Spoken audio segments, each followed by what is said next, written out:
Coming up next.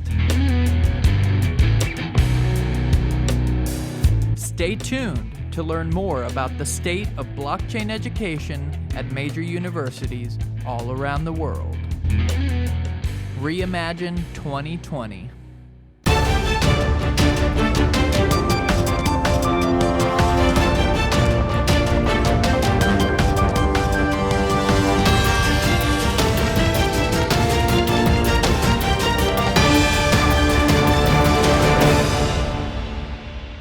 Hello and welcome back. My name is Tyler Olsson. I am the University Program Director, and I have with me here today Oyedeji Oluwoye. He is the founder of Coincentrix. How are you, man? I'm doing well. How about yourself? Right on. I'm doing just fine, man. We've been under a lot of crunch time, but I'm glad to be here. Happy to be getting some insights on how we might reimagine 2020. So, you know, one thing that I notice as I go further down the crypto blockchain rabbit hole is that there's a wide variety of people that are involved in this space. And that's in large part because there's a lot of different aspects that attract people to what's going on here, right? You've got your people that are more tech oriented, you know, they like to geek out on the tech. You got your sort of libertarian, anarcho-capitalist types. You got people who are just, I guess, trying to capitalize on an extremely volatile market, right? You got your moon boys and girls. Yeah, facts. And I think that all of those things, right, they sort of integrate in a interesting, cohesive way. So I'm not here to kind of judge the variety of that. I think that it's a great thing, but I only bring it up because I'm curious. What's your background? You know, how did you get interested in this space? What do you got going on? Cool beans. No, great question. Background. So I was born and raised in Australia, so I feel like that's one of the biggest diversity parts when we look like growing up. So a lot of diversities, a lot of different ethnic backgrounds.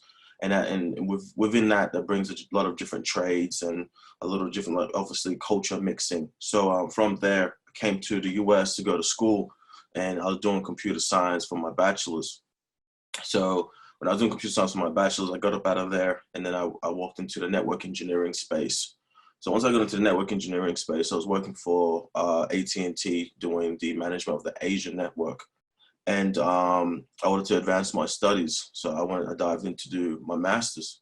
And when I was diving into my master's, I was like, okay, what can combine this network engineering knowledge with, I was currently learning a lot of finance, then understanding my 401k, different things of that nature. And then I ran into Bitcoin and cryptocurrencies in 2015. So in 2016, I was doing my master's thesis, and it was called the Network Analysis of Bitcoin and the Blockchain Ecosystem.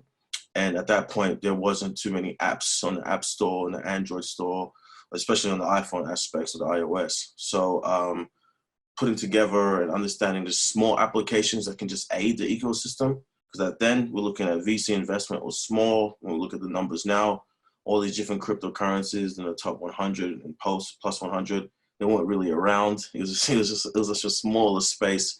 But so it was really good understanding the infrastructure at that level, which is maybe now, 5 to 6 years ago, and to where it is now. And it's just basically next level. But that's how the networking engineering side and then my interest in finance led me down to Bitcoin. But the major factor, really what drove me down into those studies was international remittance use case.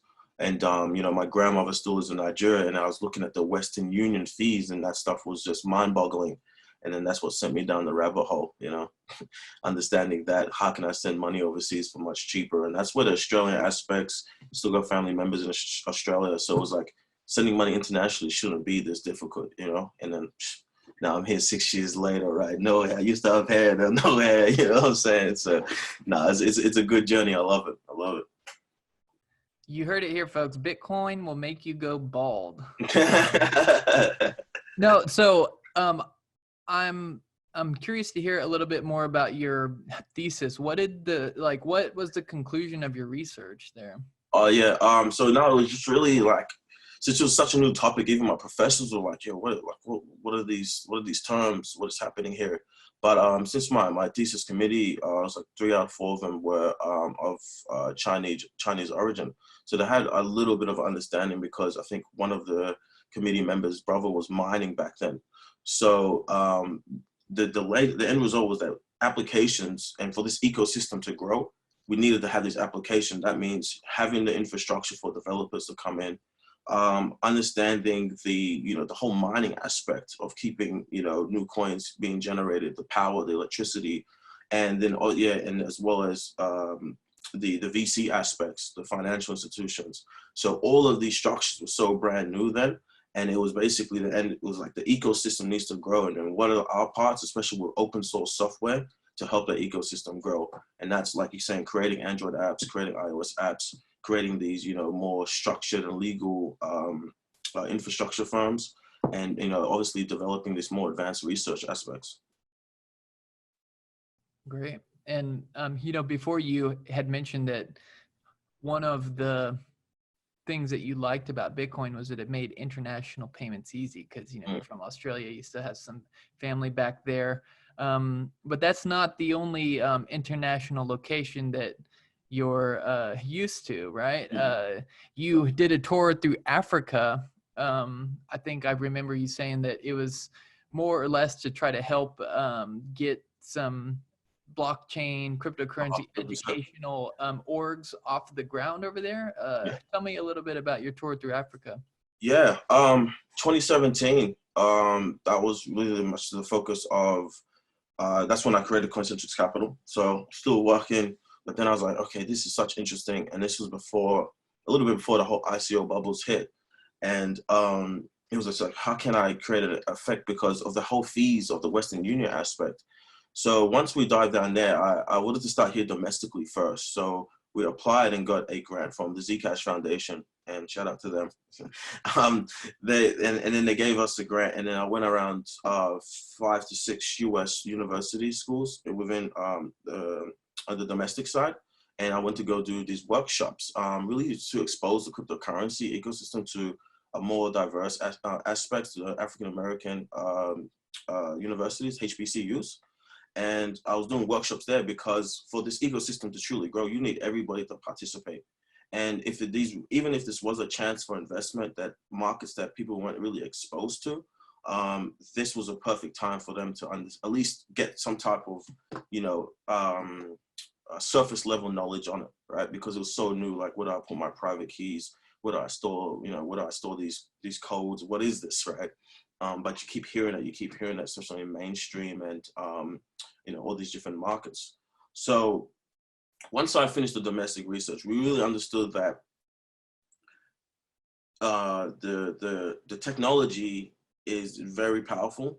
A lot of the majority, when we're doing these customer discovery type of activities, no one, like, it's just like money, right? No one's gonna be like, oh, how do I know money? Most people just use it, So it folded us into a building aspect of, okay, we did all these outreach activities, we understand this data, but we truly need to make these infrastructure level type of developments. And when it comes to the African infrastructure, we knew there's a surge in mobile phone adoption happening over the continent. There's been so many successes with M-Pesa and stuff in East Africa and Uganda, and understanding the power of mobile money.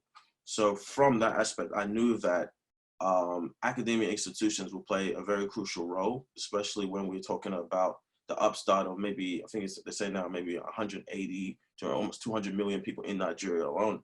And if everyone's used to their cell phones, people need to learn about this. There's multiple rollouts to the phases, and outreach is definitely one of them.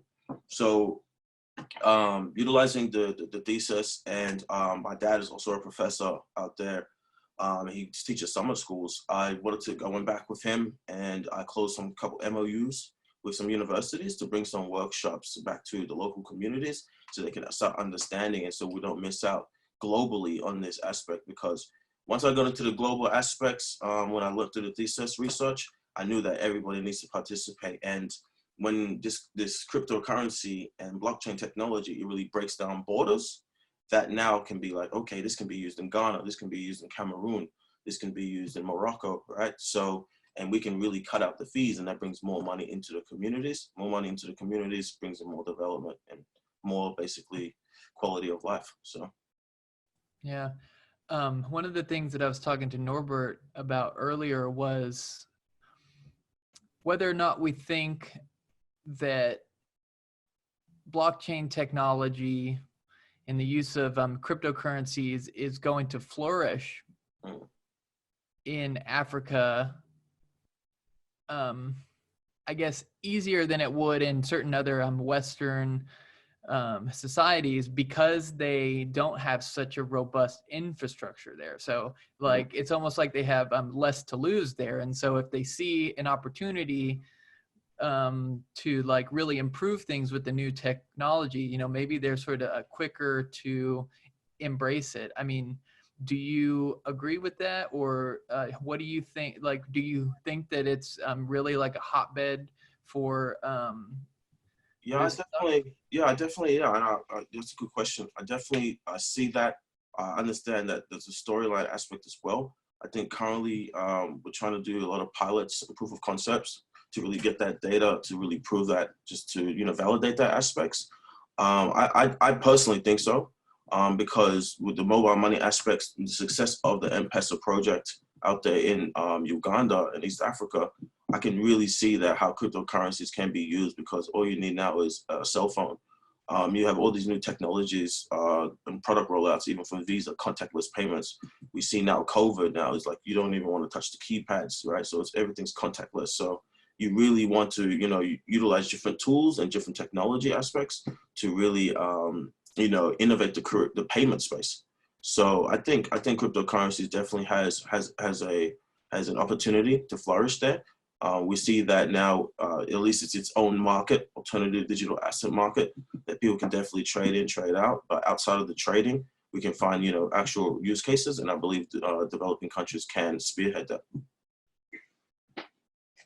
And how about Coincentrix? What are y'all doing to, you know, advance all this stuff in the way that you can, right? You know, you carve out your Yeah, little for corner, sure. and, you know, we all do what we can. What are y'all doing at Coincentrix?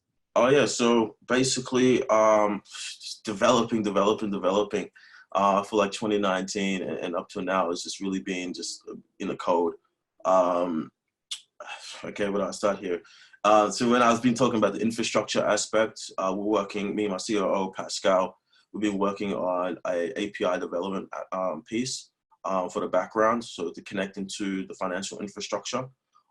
So, you know, you have all these different African banks, you have, you know, the African continent, or we're building like the APIs and the endpoints to really connect, to facilitate, you know, the ease of cryptocurrency and blockchain technologies on the continent. So that's called SarkeyBit. We're also working with different technology stacks called OneSwitch, that's connecting multiple different point of sale solutions without the use of actual machines. So utilizing old technologies, especially in telco, using USSD payments channels as different alternatives for payments. So that's actually like in a very good proof of concept stage and pilot stage now. On the real creative side, digital payments. One of the apps that I built in my thesis was something that was just identifying Bitcoin ATM machines. So that was using longitude and latitude. And last year we won this competition for Atlanta Airport because the Super Bowl was in Atlanta. They had this innovation competition. We won that with those using longitude and latitude for the what do you call it, geofencing technology. So now we've been playing with this whole new blockchain infrastructure with longitude and latitudes, and that's called POP, and we call that proof of presence. So we're really in the phase of that. Really, that's actually really excites me. And within the crypto space, yeah, like the outreach activities, applying for grants, especially for the Nigerian universities. Like I said, we did the MOU of Olsson State. Zcash did a stream to the University of Ibadan, the school my dad works at, to get students on that campus much more active. And even with me recently, leaving my corporate America job within this crisis, probably in the next couple of weeks, to really focus in once the airport opens up. Going to go back to Nigeria for a couple of months to really understand and really push these projects, because I think with the economic boom, with the cell phone adoption, this is the perfect opportunity to really at least put my knowledge that I've learned here on the West side to, West Africa, basically. So that's what we've got going here. Yeah, because the last time we spoke, I think you were talking about how you were going to be going back to Africa, but then, yeah, all this COVID stuff hit and put a halt on that really quick. But on that note, we're starting to run out of time here. So I just want to sort of throw this last question out. Yeah. It's been a interesting year so far, to say the least. We're not even 6 months through the year, and we've seen a lot of volatility in the markets. We've seen people losing their jobs, people getting sick and whatnot. I'm of the opinion that it's the time for people like us working in the blockchain industry to really double down, because it's in a lot of ways the sort of context in which this stuff was built for, right? Sure. So it really needs to shine through more than ever now. How do you see things unfolding from this point forward? How do you think that we're going to reimagine things after 2020? No, 100%. No, great question. I think the behavior shift has been implemented with the thought process. I think we being in the house, people obviously, like right now we're on virtual conference, right? This could have definitely been in person, but I think all those behavioral shifts, even though I think reality and society is going to snap back into it a little bit, there's certain permanent things that's going to stick around. I think just under the COVID, I think I tried to touch up on it before. Contactless payments, I think that's definitely going to be something. I think, like I said, the QR codes, the RFID chips in the debit cards, credit cards, all that stuff is going to be utilized much more. I think innovation is definitely going to spiral from this phase. Personally, like I said, I think Africa is going to be one of the biggest hotspots going into around like 2030, 2040, 2050. I think communication technologies, information sharing, infrastructure type of projects are really going to take a spearhead. I think they're really going to be on the forefront, because I think we're really building. You see everything, all these buzzwords, AI, all these things are going to be integrated into these new tech, and it's like, okay, who's going to be spearheading that? And like you said, you got these different alternative creative people like ourselves, at least trying to implement some different tech. So as well, I'm sorry, the population growth from 7 billion to 9 billion, agriculture, food sector, all these things is really going to spiral, and I think technology has to play a part, but the right type of tech. So we'll see what happens. Oyedeji, thanks for taking some time out of your day to hop on a call with me, man. Coincentrix, is there a website that you can plug real quick if people want to learn more about you guys? Cool, man. 100%. Coincentrix.io. As well, probably can check me out. Now I'm official contributor to the Forbes, the Middle East. So back to my whole little global aspects, learning more about the Middle East. So definitely on the Forbes platform, putting some interesting pieces. But yeah, Instagram, all that is just Coincentrix as well. And yeah, the emails on the websites. Anybody interested in me, email. Definitely, I love talking about crypto. I love talking about blockchain. And like I said, even the university club in Oslo State, definitely trying to plug in with the whole MouseBelt system, and so we can accelerate and try to do much more pilots that can produce much more outcomes. So yeah, that's me, man. Beautiful, man. Well, I wish you a happy rest of 2020. Thank you. And enjoy the rest of your day, man. Man, appreciate it, boss. Thanks, man.